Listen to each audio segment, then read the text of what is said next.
Hello and नमस्कार दोस्तों, मेरा नाम है कंवरपाल सिंह। और आज हम चर्चा करने वाले हैं क्लास 12th की जो हिस्ट्री की बुक है उसके सेकंड चैप्टर का, जिसका नाम है राजा, किसान और नगर। ये इसके ऊपर हमारा थर्ड वीडियो है। और इससे पहले वाले वीडियो में हमने चर्चा की थी 16 जो महाजनपद हैं उनके ऊपर हमने चर्चा की थी। और आज हम चर्चा करने वाले हैं एक आरंभिक साम्राज्य के बारे में। एक आरंभिक साम्राज्य से तात्पर्य है कि आज हम चर्चा करने वाले हैं मौर्य साम्राज्य के बारे में। मौर्य साम्राज्य के बारे में हम चर्चा करेंगे कि मौर्य साम्राज्य को जानने के कौन कौन से ऐतिहासिक स्रोत हैं, उनके ऊपर हम चर्चा करेंगे। साथ ही हम चर्चा करेंगे मौर्य साम्राज्य का जो प्रशासन है उसके ऊपर हम चर्चा करेंगे। और सबसे अंत में हम चर्चा करेंगे कि मौर्य साम्राज्य इतना महत्वपूर्ण क्यों है। जब हम भारतीय इतिहास का अध्ययन करते हैं, खास करके प्राचीन भारत के इतिहास का, तो जो मौर्य साम्राज्य है ये इतना महत्वपूर्ण क्यों है, इसके संबंध में भी हम चर्चा करेंगे। देखिए, मौर्य साम्राज्य की हम बात करें तो मौर्य साम्राज्य की जो शुरुआत हुई थी यह हुई थी 321 ईसा पूर्व में। प्राचीन इतिहास की यदि हम बात करें तो 321 ईसा पूर्व से लेकर और 185 ईसा पूर्व का जो टाइम पीरियड है यह मौर्य काल के नाम से जाना जाता है। देखिए, यहाँ पर जो इतिहासकार हैं उनके बीच में मतभेद है मौर्य काल की डेट को लेकर। कई जगह पर आपको 322 ईसा पूर्व लिखा हुआ मिलेगा और कई जगह पर आपको 184 ईसा पूर्व भी लिखा हुआ मिलेगा। लेकिन यदि हम बात करें एनसीईआरटी की, तो एनसीईआरटी में 321 ईसा पूर्व लिखा हुआ है मौर्य साम्राज्य की प्रारंभिक डेट, और इसके अंत की डेट लिखी हुई है 185 ईसा पूर्व। ये कंफ्यूजन क्यों है, इसके बारे में भी हम थोड़ा शॉर्ट में चर्चा कर लेते हैं। पहला तो रीजन है लिखित स्रोतों का अभाव। प्राचीन भारत के इतिहास के संबंध में हमें बहुत ज़्यादा जो लिखित स्रोत है वो उपलब्ध नहीं होते। एक रीजन तो ये है। दूसरा रीजन है कि अलग अलग डेटिंग पद्धति का उपयोग करना। भारतीय इतिहासकारों के द्वारा अलग अलग कैलेंडर का उपयोग किया गया इतिहास को लिखने में। इसको भी हम एक एग्जाम्पल से समझने का प्रयास करते हैं। जैसे कुछ कैलेंडर है वो सूर्य पर आधारित होते हैं, और जो कैलेंडर सूर्य पर आधारित होते हैं उनमें एक वर्ष में 365 दिन होते हैं। कुछ कैलेंडर है वो चंद्र पर आधारित होते हैं जिनमें एक वर्ष में लगभग 355 दिन होते हैं। तो इस वजह से भी ये भ्रम की स्थिति बन जाती है। एक और कारण है औपनिवेशिक साम्राज्य। देखिए, भारत में जब अंग्रेजों का शासन था तो उन्होंने अपनी जो पाश्चात्य प्रणाली थी इतिहास लेखन की, उसको भारत के ऊपर थोपने का प्रयास किया, और इस वजह से भी इन डेटों में भ्रम की स्थिति बन जाती है। लेकिन आपको यहाँ पर भ्रमित होने की कोई आवश्यकता नहीं है। क्यों नहीं है? क्योंकि एनसीईआरटी में जो डेट दी हुई है उसी को हम प्रमाणिक मान के चलेंगे, और यही हमारे एग्जाम का जो पॉइंट ऑफ व्यू है उसके लिए भी ठीक है। अब हम चर्चा करते हैं कि मौर्य साम्राज्य के जो संस्थापक थे वो कौन थे। तो देखिए, मौर्य साम्राज्य के जो संस्थापक थे वह थे चंद्रगुप्त मौर्य। चंद्रगुप्त मौर्य ने 321 ईसा पूर्व में मगध के शासक थे घनानंद। घनानंद ये नंद वंश का अंतिम शासक था। इसको पराजित किया, और पराजित करने के पश्चात में एक नए वंश की नींव डाली जिसे हम कहते हैं मौर्य साम्राज्य। चंद्रगुप्त मौर्य के बाद में इनका जो बेटा होता है बिंदुसार, वह गद्दी पर बैठता है। तो इसकी डेट को लेकर भी इतिहासकारों में मतभेद है। कई जगह पर आपको 297 ईसा पूर्व लिखा हुआ मिलेगा, तो कई जगह पर 298 ईसा पूर्व लिखा हुआ मिलेगा। इसका जो शासन रहा था ये रहा था 272 ईसा पूर्व तक। इतिहास में इसको अमित्र घात के नाम से जाना जाता है, और अमित्र घात का अर्थ होता है शत्रुओं का नाश करने वाला। बिंदुसार के बाद में इसका बेटा अशोक मौर्य साम्राज्य की गद्दी पर बैठता है, लेकिन अशोक इसका सबसे बड़ा बेटा नहीं था। सबसे बड़ा बेटा था वह था सुसीम, लेकिन जो सबसे योग्य बेटा था वह था अशोक। इसलिए बिंदुसार के बेटों के मध्य में उत्तराधिकारिता को लेकर संघर्ष प्रारंभ होता है, और ये संघर्ष चलता है लगभग 4 वर्ष तक, और इसमें अशोक की विजय होती है। अशोक ने अपने बाकी भाइयों की हत्या करके मगध की गद्दी पर बैठता है। देखिए, अशोक के शासन प्रारंभ होने को लेकर भी एनसीईआरटी में दो डेट दी हुई है। एक तो दी हुई है 272 ईसा पूर्व, और एक दी हुई है 268 ईसा पूर्व। और यहाँ पर ये दोनों डेट सही है। क्यों सही है, इसके ऊपर भी हम चर्चा करते हैं। देखिए, जब बिंदुसार की मृत्यु हुई तो अशोक के साथ साथ इसके अन्य भाइयों ने भी अपने आप को राजा घोषित कर दिया। तो अशोक ने अपने आप को मगध का सम्राट घोषित कर दिया था 272 ईसा पूर्व में। लेकिन उसको 4 वर्ष लग गए अपने बाकी भाइयों से युद्ध करने में और उनसे विजय प्राप्त करने में। तो विधिवत रूप से जो अशोक ने अपना राज्याभिषेक किया था वह किया था 268 ईसा पूर्व में। और यहाँ पर जो अशोक का शासन रहा था ये रहा था 231 ईसा पूर्व तक। मौर्य साम्राज्य का, या हम कहें मौर्य वंश का, जो अंतिम शासक था वह था वृहदत्त। और वृहदत्त की हत्या है ये इसी के सेनापति पुष्यमित्र शुंग के द्वारा करती जाती है। पुष्यमित्र शुंग के द्वारा 185 ईसा पूर्व में। और यहीं पर जो मौर्य साम्राज्य है उसका अंत हो जाता है। देखिए प्रीवियस टॉपिक में हमने चर्चा की थी कि मगध है वो अन्य महाजनपदों की तुलना में अधिक शक्तिशाली क्यों था, और मगध के विकास के साथ साथ ही मौर्य साम्राज्य का उदय हुआ। और इस साम्राज्य के जो संस्थापक थे ये चंद्रगुप्त मौर्य थे, इसके बारे में अभी अभी हमने चर्चा की थी। और चंद्रगुप्त मौर्य का जो शासन था ये अफगानिस्तान और बलूचिस्तान तक है, यहाँ तक ये मौर्य साम्राज्य फैला हुआ था। मौर्य साम्राज्य में जो सबसे प्रसिद्ध शासक हुआ, या हम कह सकते हैं कि आरंभिक भारत का ये जो सर्वप्रसिद्ध शासक हुआ वह चंद्रगुप्त मौर्य का जो पौत्र था अशोक वह हुआ। और इसने अपने राज्य अभिषेक के 8वें वर्ष में कलिंग पर विजय प्राप्त की थी। कलिंग आधुनिक जो उड़ीसा है उसमें स्थित था। और इस विजय के पश्चात में अशोक ने युद्ध को त्याग दिया था, क्योंकि इस युद्ध में हुई हिंसा से अशोक का जो हृदय है वो द्रवित हो चुका था और उसने युद्ध को त्याग कर धम्म को ग्रहण कर लिया था। देखिए अब हम चर्चा करते हैं कि मौर्य वंश के बारे में हमें जो जानकारी प्राप्त होती है वह कहाँ से प्राप्त होती है, अर्थात मौर्य वंश के जो ऐतिहासिक स्रोत हैं उनके ऊपर हम चर्चा करते हैं। तो यहाँ पर सबसे पहले जो ऐतिहासिक स्रोत हैं वह है पुरातात्विक स्रोत, जिसमें मुख्यतः आ जाती है मूर्तिकला। इसके अतिरिक्त कुछ समकालीन संरचनाएं हैं, जिनमें से पहली आती है मेगास्थनीज की पुस्तक है इंडिका। देखिए मेगास्थनीज कौन था? मेगास्थनीज एक यूनानी राजदूत था जिसको भेजा था सेल्यूकस निकेटर ने। सेल्यूकस निकेटर कौन था? सेल्यूकस निकेटर है ये सिकंदर का सेनापति था। और सेल्यूकस निकेटर और चंद्रगुप्त मौर्य के मध्य में युद्ध होता है, और इस युद्ध में चंद्रगुप्त मौर्य है यह विजय प्राप्त करता है। विजय प्राप्त करने के पश्चात में जो सेल्यूकस निकेटर होता है यह चंद्रगुप्त मौर्य को 4 प्रांत देता है। इसके साथ साथ अपनी पुत्री का विवाह करता है और एक यूनानी राजदूत चंद्रगुप्त मौर्य के दरबार में भेजता है। और इस यूनानी राजदूत का नाम था मेगास्थनीज। मेगास्थनीज ने एक पुस्तक लिखी थी इंडिका। इंडिका के कुछ अंश आज भी विद्यमान है। संपूर्ण इंडिका तो उपलब्ध नहीं है क्योंकि ये नष्ट हो चुकी है, लेकिन कुछ अंश इसके आज भी उपलब्ध है जिससे हमें मौर्य साम्राज्य के बारे में जानकारी प्राप्त होती है।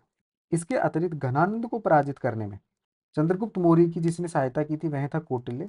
कौटिल्य को चाणक्य के नाम से भी जाना जाता है। और इसका एक और अन्य नाम है विष्णुगुप्त। यह चंद्रगुप्त मौर्य का मंत्री था और इसने एक पुस्तक लिखी थी अर्थशास्त्र।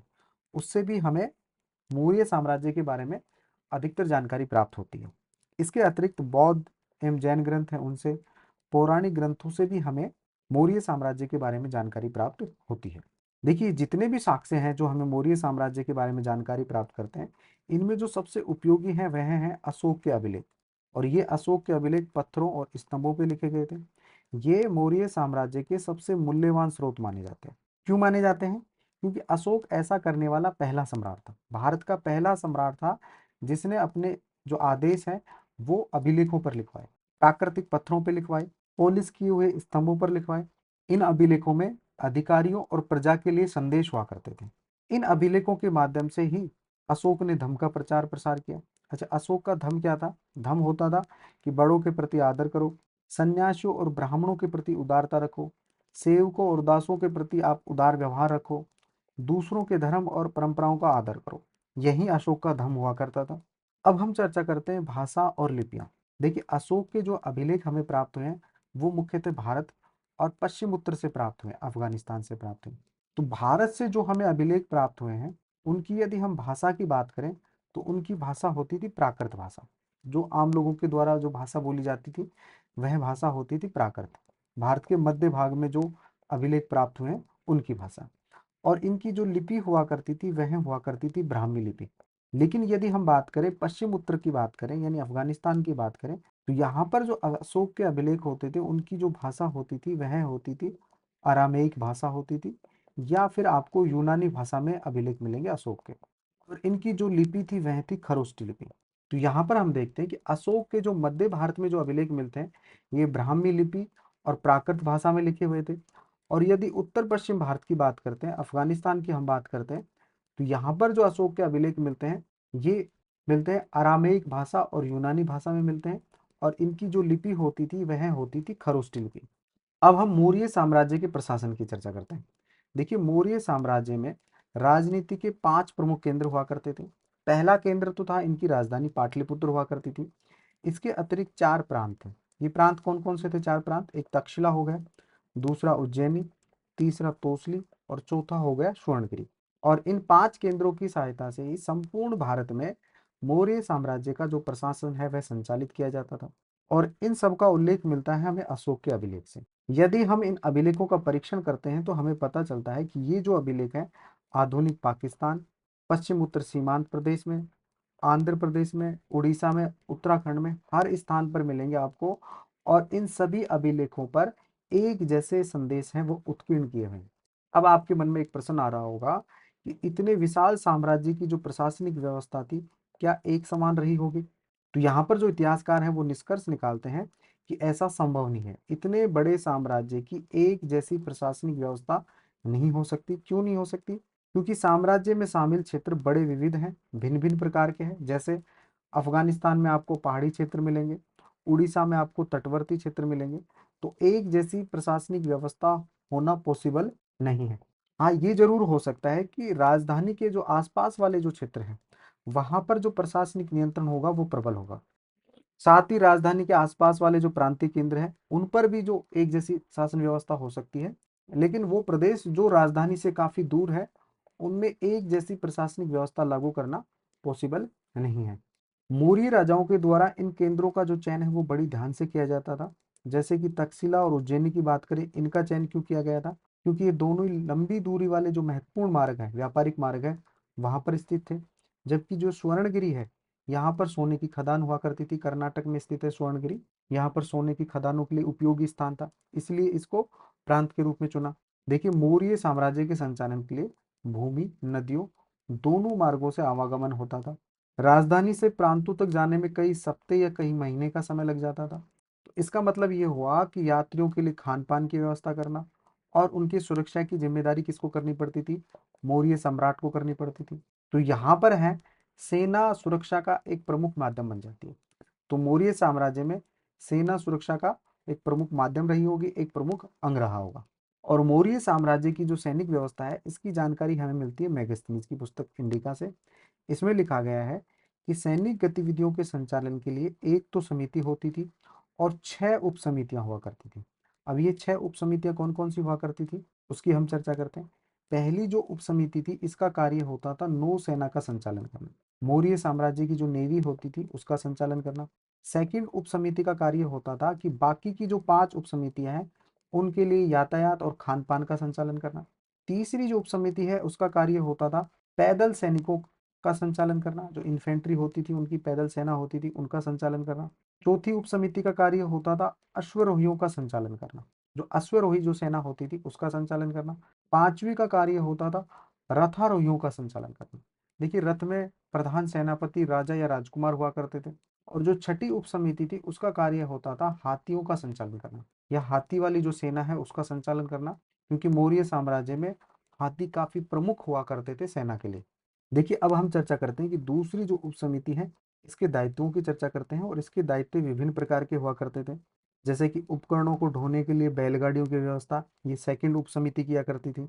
सैनिकों के लिए भोजन की व्यवस्था, इसके अतिरिक्त जानवरों के लिए चारे की व्यवस्था, हाथी घोड़ों के लिए चारे की व्यवस्था, ये भी जो सेकंड उप समिति हुआ करती थी उसका दायित्व होता था। सैनिकों की देखभाल के लिए सेवकों और शिल्पकारों की नियुक्ति करने का कार्य भी इस सेकंड उप समिति के द्वारा ही किया जाता था। अशोक ने कलिंग युद्ध के पश्चात में युद्ध को त्याग दिया था।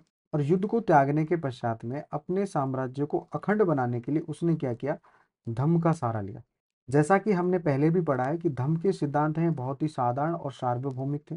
और अशोक के अनुसार धम्म के माध्यम से लोगों का इस संसार का जीवन और इसके बाद का संसार का जीवन है वो अच्छा रहेगा। इसके लिए अशोक ने धम्म के प्रचार प्रसार करने के लिए विशेष अधिकारियों की भी नियुक्ति की। और उस अधिकारी का नाम था धम्म महामात्य। ये काफी इंपॉर्टेंट है, कई बार एग्जाम में पूछा जाता है कि अशोक ने धम्म के प्रचार प्रसार के लिए कौन से अधिकारी की नियुक्ति की? तो आपका आंसर होगा धम्म महामात्य। अब हम चर्चा करते हैं कि सम्राट के जो अधिकारी थे उनके क्या क्या कार्य होते थे। तो इसका विवरण भी हमें मेगस्थनीज में मिलता है। तो यहाँ पर कुछ अधिकारियों का काम होता था नदियों की देखरेख करना। कुछ का कार्य होता था भूमि का मापन करना, जैसे कि मिस्र में होता है। कुछ का कार्य होता था कि नहरों से निकलने वाली जो उपनहरें होती हैं इनके मुख्य द्वार का निरीक्षण करते थे, ताकि हर स्थान पर जो पानी की पूर्ति है वो समान रूप से चले। इसके अतिरिक्त कुछ अधिकारी हैं ये शिकारियों का संचालन करते थे, उनके कृत्यों पर ध्यान रखते थे और उन्हीं के आधार पर उनको इनाम और दंड दिया करते थे। कुछ अधिकारी को कार्य टैक्स वसूल करना होता था। जबकि अन्य अधिकारियों का कार्य भूमि से जुड़े जो व्यवसाय हैं उनका निरीक्षण करना, लकड़हारों, बढ़ई, लोहारों और खननकर्ताओं का निरीक्षण करने का कार्य ये सम्राट के अधिकारी किया करते थे। अब हम चर्चा करते हैं कि मौर्य साम्राज्य है ये प्राचीन भारत के इतिहास में इतना महत्वपूर्ण क्यों है। देखिए, भारत में जो क्रमबद्ध इतिहास लिखने की शुरुआत हुई थी ये 19वीं सदी में हुई थी। और 19वीं सदी में जब इतिहासकारों ने भारत के आरंभिक इतिहास की रचना शुरू की, तो उन्होंने मौर्य साम्राज्य का जो इतिहास है इसको एक प्रमुख काल माना। क्यों माना? उसके पीछे रीजन क्या है कि इस समय जो भारत था ये ब्रिटिश साम्राज्य के अधीन एक औपनिवेशिक देश हुआ करता था। तो यहाँ पर जो भारतीय इतिहासकार होते हैं 19वीं और आरंभिक 20वीं सदी के अंदर, तो उनको प्राचीन भारत में एक ऐसे साम्राज्य की संभावना बहुत ही चुनौतीपूर्ण लगी और साथ ही उत्साहवर्धक लगी। इसलिए इसको काफी महत्वपूर्ण माना गया है प्राचीन भारत के इतिहास में, किसको? मौर्य साम्राज्य को। साथ ही जो प्रशस्त्र मूर्तियां मिली हैं मौर्यकालीन, ये सभी पुरातत्व के एक अद्भुत कला के प्रमाण हैं और इस साम्राज्य की पहचान है। इसके अलावा इतिहासकारों को लगा अभिलेखों पर जो संदेश लिखे हुए हैं ये अन्य शासकों के अभिलेखों से भिन्न है। देखिए, सर्वप्रथम अभिलेख लिखने का कार्य किसने किया था? अशोक। अशोक के बाद में भी कुछ शासकों ने अभिलेख लिखे, लेकिन जो अशोक के अभिलेख है वह अन्य शासकों से बिल्कुल भिन्न है। उनके अभिलेखों से पता चलता है कि वह अन्य राजाओं की अपेक्षा अशोक एक बहुत ही शक्तिशाली और परिश्रमी शासक हुआ करता था। साथ ही वे उन राजाओं से विनीत भी था, क्योंकि अशोक इतना बड़ा राजा होने के बावजूद भी कभी भी उसने बड़ी बड़ी उपाधियां अपने नाम के आगे नहीं जोड़ी, जैसा कि उसके बाद के राजाओं ने किया। इसीलिए जब 20वीं सदी में राष्ट्रवादी आंदोलन चल रहे थे तो राष्ट्रवादी नेताओं ने भी अशोक को अपना एक प्रेरणा स्रोत माना।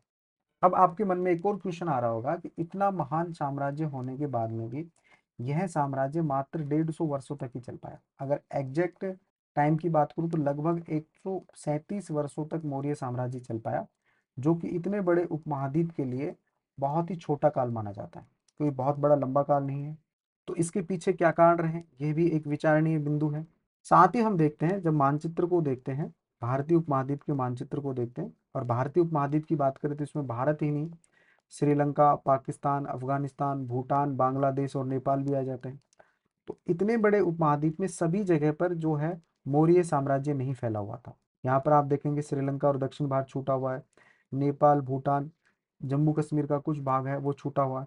इसके अतिरिक्त हम देखते हैं कि साम्राज्य की जो सीमा है उन पर सभी जगह एक जैसा नियंत्रण नहीं था, इसके बारे में हमने चर्चा की थी। इसके अतिरिक्त दूसरी शताब्दी ईसा पूर्व के आते आते उपमहाद्वीप के कई भागों में नए नए शासक और रजवाड़े स्थापित हो गए थे। तो इन्हीं सभी कारणों से जो मौर्य साम्राज्य है ये ज्यादा लंबे समय तक नहीं चल पाया, केवल 137 वर्षों तक ही चल पाया।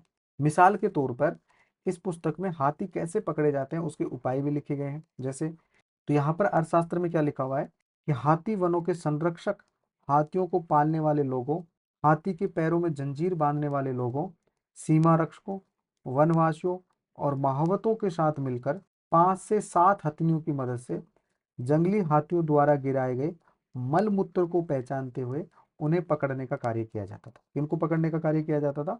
हाथियों को पकड़ने का कार्य किया जाता था। इसके अतिरिक्त जो यूनानी स्रोत है उनमें लिखा गया है कि मौर्य सम्राट के पास में 6 लाख पैदल सैनिक थे, 30,000 घुड़सवार थे, इसके अतिरिक्त 9,000 हाथी हुआ करते थे। लेकिन कुछ इतिहासकार हैं इस विवरण को अतिशोक्तिपूर्ण मानते हैं, वह इसमें विश्वास नहीं करते हैं। उनका मानना है कि यह बढ़ा चढ़ाकर लिखा गया है। तो देखिए, इस वीडियो में हमने चर्चा की मौर्य साम्राज्य के ऊपर। नेक्स्ट वीडियो में हम चर्चा करेंगे राजधर्म के जो नवीन सिद्धांत है उनके ऊपर हम चर्चा करेंगे। आपको हमारा वीडियो कैसा लगा? यदि अच्छा लगा तो इसे लाइक करें, शेयर करें, साथ ही चैनल को सब्सक्राइब करें। Thank you for watching.